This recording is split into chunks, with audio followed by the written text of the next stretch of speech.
boom kelapa sawit yang muncul pada tahun 80-an telah menyebabkan meningkatnya luasan kebun sawit dari sekitar 105.000 hektar pada tahun 1967 menjadi sekitar 2,5 juta hektar pada tahun 1997.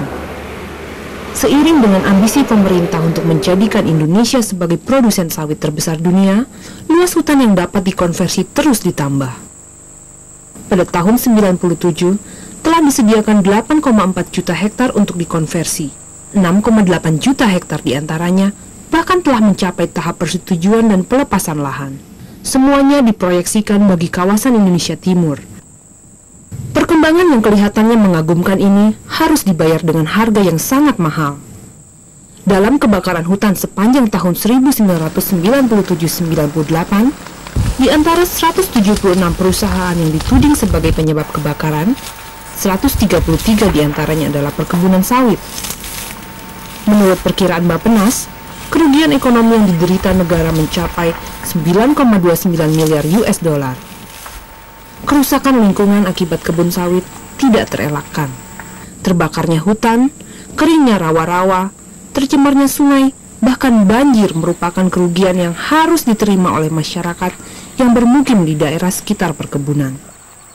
Masyarakat lokal yang biasa menggantungkan hidupnya pada hutan dengan berladang dan berburu harus beralih menjadi buruh kelapa sawit. PT Perkebunan Nusantara 13 di Kalimantan Barat dan PT London Sumatera di Kalimantan Timur merupakan contoh dari buruknya sistem perkebunan di Indonesia. Beroperasi sejak tahun 80-an di Kalimantan Barat, PTPN 13 mengembangkan pola perusahaan inti rakyat perkebunan. Pada saat itu, PTPN mengatakan bahwa kelapa sawit akan memberikan kesejahteraan yang lebih baik bagi masyarakat dan pemerintah daerah setempat. Dengan diiringi janji-janji muluk penghasilan besar, rakyat terpaksa atau dipaksa menyerahkan 5 hektar lahan miliknya kepada PTPN dan hanya mendapatkan 2 hektar dalam bentuk kebun plasma yang harus dibayar secara kredit selama 10-15 tahun dengan bunga 12,5%. Aparat dijadikan tameng PTPN ketika melakukan negosiasi penyerahan lahan. Ya seperti yang saya katakan tadi bahwa PTP itu untuk mendapat tanah dengan cara ganti rugi. Dan peranan aparat itu juga terbukti ada. Jadi sehingga rakyat yang sebenarnya pada waktu itu masih bertahan dengan lahannya dan sebagainya, kemudian aparatlah yang ke depan. Janji tinggal janji. Hingga saat ini kesejahteraan yang dijanjikan tak kunjung datang. Lebih buruk lagi, terjadi pemiskinan dan penciptaan ketergantungan akut petani plasma kepada PTPN.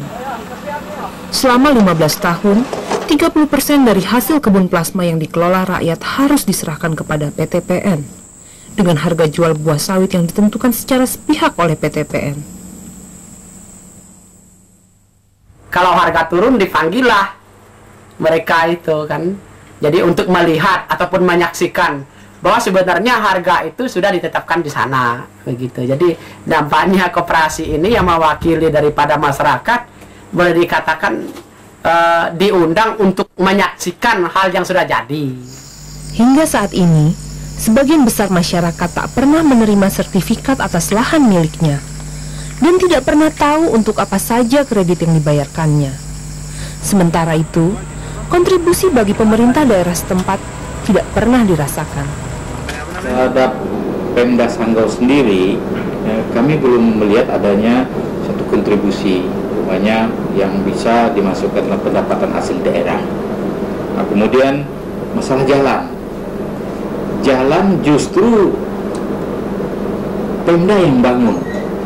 Jadi kiri kanan kebun yang ada di daerah beliau umpamanya itu jalan itu Pemda yang bangun, bukan PTP. London Sumatera Indonesia Tbk merupakan salah satu perusahaan perkebunan terkemuka di Indonesia. Berkantor pusat di Jakarta, perusahaan ini memiliki 3 anak perusahaan di Kabupaten Kutai Barat, Kalimantan Timur, yang semuanya adalah perusahaan perkebunan sawit.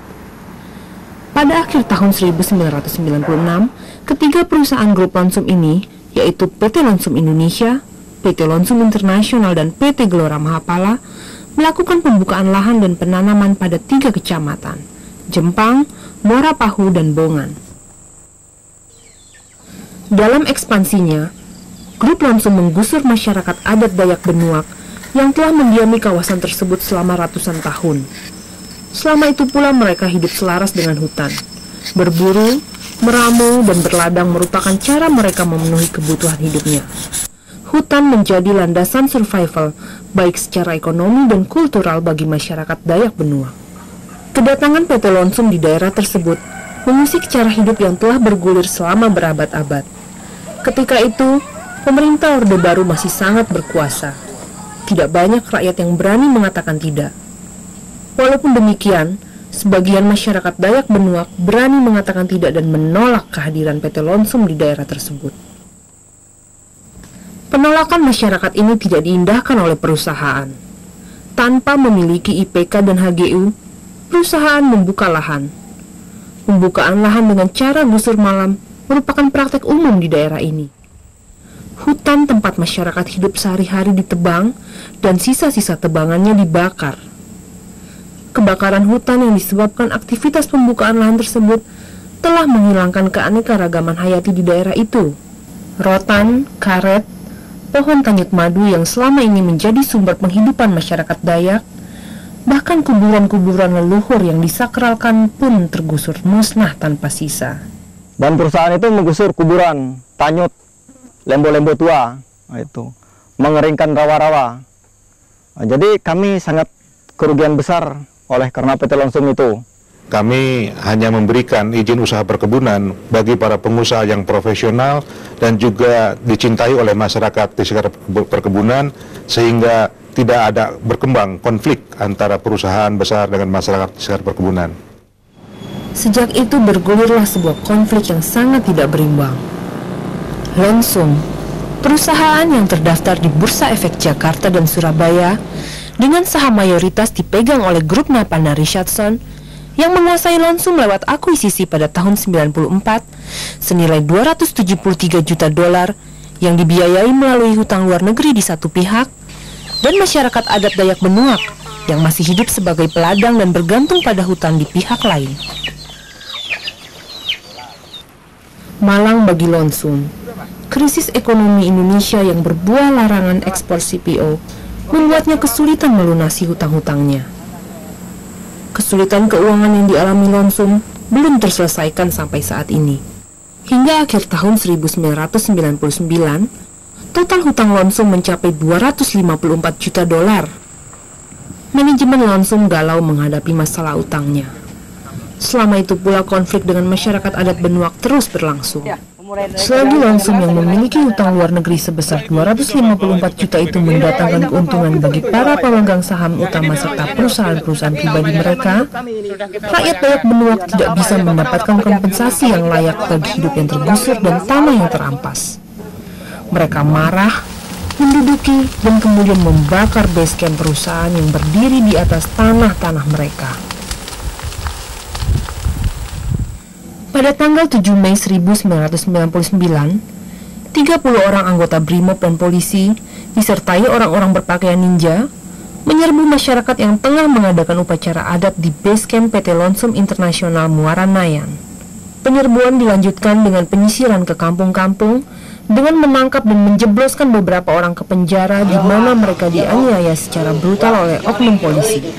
Hal ini telah memaksa sebagian masyarakat menyelamatkan diri dan bersembunyi di tengah hutan. Proses peradilan yang kemudian dilakukan menjatuhkan hukuman penjara pada masyarakat adat yang mencoba mempertahankan haknya.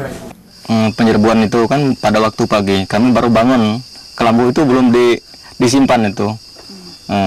Terjadi penyerbuan oleh ninja dan BRIMOB nyusul di belakang kan. Meskipun upaya ke arah penyelesaian konflik telah banyak dilakukan, namun belum ada indikasi kasus ini akan diselesaikan. Hearing di DPRD tingkat 1 Kaltim dan pertemuan dengan Menteri Kehutanan ternyata tidak membuahkan hasil. Sampai saat ini, ketiga anak perusahaan Lonsum Group hanya bisa melakukan aktivitasnya secara sangat terbatas. Dan mereka juga terancam tidak mendapatkan IPK, sedang masyarakat dihadapkan pada hidup yang terkoyak. Basis eksistensi mereka telah hancur, menimbulkan bayangan kemiskinan dan keterpinggiran di masa depan. Sejauh mata memandang, semua sudah menjadi sawit. Akar masalahnya adalah tiadanya peraturan pemerintah yang melindungi kepentingan masyarakat dan lingkungan dari ancaman proyek-proyek investasi skala besar. Pemodal bisa saja membuldoser ladang, hutan, pohon madu, dan bahkan meratakan anak-anak sungai di suatu kawasan yang telah ditinggali rakyat selama berabad-abad. Dalam ketiadaan peraturan ini, aparat pemerintah bisa seenaknya berkolusi dengan pemodal dengan mengeluarkan peraturan-peraturan yang menguntungkan pemodal dan justru mengkriminalisasi masyarakat yang menolak suatu proyek. Untuk mencegah bencana yang lebih parah, sudah saatnya pemerintah Indonesia mengakui hak-hak masyarakat lokal dan mempertimbangkan aspek-aspek kelestarian sumber daya alam sebelum memutuskan pembangunan besar seperti perkebunan kelapa sawit. Ini dapat dilakukan dengan cara membuat dan melaksanakan secara sungguh-sungguh kebijakan yang bisa menjamin perlindungan kepentingan rakyat banyak dan kelestarian sumber daya alam. Pesan kami soal perusahaan itu kami tidak heran, itu memang program negara, tetapi perusahaan masuk harus melihat keadaan masyarakatnya, karena mereka mengambil sumber daya alam. Jadi tolong kepada pemerintah mengatur undang-undang dan melihat langsung ke lapangan bagaimana keadaan masyarakatnya sekarang setelah ada pengusaha, beberapa macam pengusaha. Itu kami pesan pada pemerintah, jangan membiarkan hanya tahu perkembangan perusahaan saja, devisa negara saja yang lancar, tapi keadaan masyarakat yang hidup, bagaimana cara mereka hidup. Asap tebal, siki pongkoni,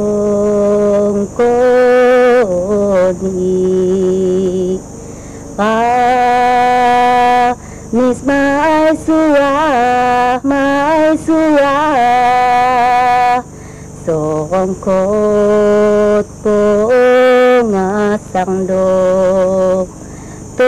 Soapi ribu ijudok nopat malako rama, mala asap di putu belau sorongkot pongasang dok. Pak no saat osira niju osi todok minam. Poyatona jemosi lego balato sat basa, poyarema jemosi lego bala di tama, Pak no saat